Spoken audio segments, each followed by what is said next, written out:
You know, there's a reason why I promote off-grid living so much. It's a very big reason why. I'm 38 years old. I'm a millennial. I've struggled majority of my whole life. And if you guys remember when millennials are like, hey, housing's too expensive, we can't survive this way. Yeah. Everybody responded with like, oh, you're buying too much avocado toast, or you have too many luxuries. And I didn't have a cell phone until I was like 27. If you wanted to get a hold of me, you had to come find me. And yeah, I didn't have internet until, I was in 28, and I had access to the internet. It was a whole different ballgame. That's about when I started the off-grid guru stuff, too. But I struggled, and I raised concerns like, hey, what am I supposed to do? I cannot make ends meet. I am struggling.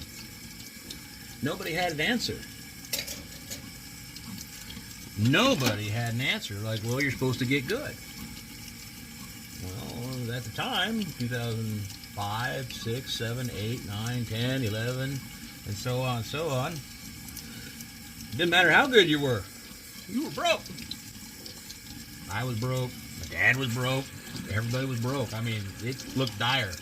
I was eating rabbits out of the yard.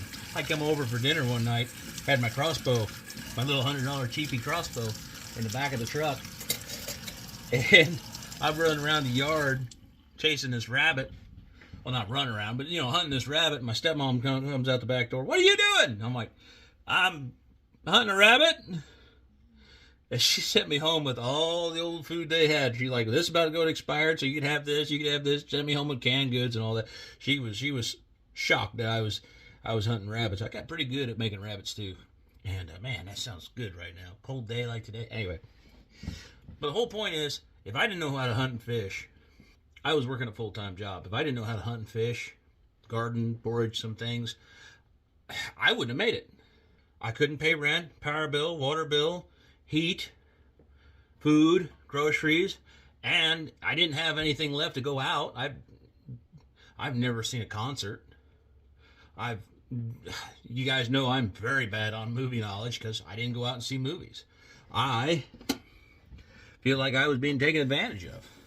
And it wasn't until I figured out, hey, I want to go off-grid, that I started seeing some progress.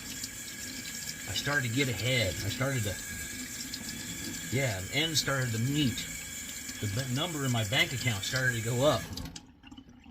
Things started to get better. And I noticed I got better and better. Now, I had to do with a lot of stuff. Like, we didn't have a refrigerator in here for a long time. We didn't have the ceiling fan behind me. We didn't have the sink. We didn't have water for a long time. But I've progressed. I've gotten better. I've gotten more and more and more. Like, there was a time when I was working a full-time job and I had to live in my car for like 2 weeks a month. I can't remember how long. I had a shower. I had a gym I would take a shower at daily, but here it's paid for. I'm getting ahead finally. I'm 38 years old. I'm finally getting ahead in life because I decided to pursue a life of self-sufficiency. You can't do that just playing the normal renting game or even some cases home purchasing game because homes are so freaking all-time high. So I'm a big advocate, huge advocate for off-grid living because it is an answer to some of those questions when kids are going, hey, what am I supposed to do? I cannot make ends meet. Nobody wants to pay me a fair wage.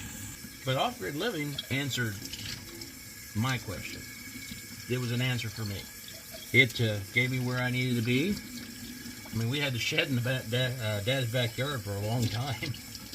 Now we got it over here, on 40 acres of land finally. We're making do. I'm saving up to build the next house. Washing my wife's Stitch cup. I saw this, and I had to get it for her because she loves Stitch. But here's the cool thing about it. Watch. Yeah. I saw that. I thought, oh man, I gotta get that for her. Oh, but yeah.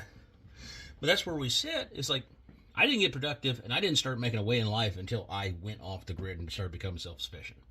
And that's why I'm a big advocate for off-grid living. And a lot of people argue it costs too much. I'm like, your livelihood shouldn't. It's an investment. you're investing into your livelihood, and it will pay off. It will. Like you guys know I'm a very big advocate for tiny houses. To start off, you don't have to live in a tiny house forever, but you can build a tiny house and live in that dirt cheap for a long time. I mean, I've lived over here. I've lived in this for over 10 years now. It's still holding strong. I mean, we can live in it for the rest of our life, but not very comfortable. We've kind of outgrown it. But a big advocate, like buy an old school bus, convert it. I love that idea. I love that idea. I could build a kick-ass school bus home conversion. A roof raise, make it just awesome. Make it like a freaking prepper Armageddon mobile and build it for pennies on the dollar. And I want to, you guys know that. And if kids started doing that and started pursuing building their own homes in a school bus, let's say for example, in a school bus, and you find a house you want to buy later on, you find a good deal, you take the school bus that you lived in for 4 years, 5 years, however long it took you to save some money, you sell it. Easy peasy. Easy peasy. Oh, my biscuits are ready. So anyway, I gotta go. But that's why I'm a big advocate for off-grid living. I'll turn this off. Because it makes sense. You save so much money after you invested it. I mean, look, I'm sitting in the house, nice and warm. I got biscuits made. I'm going to pull them out. Hold on. Yeah, looky there. Biscuits.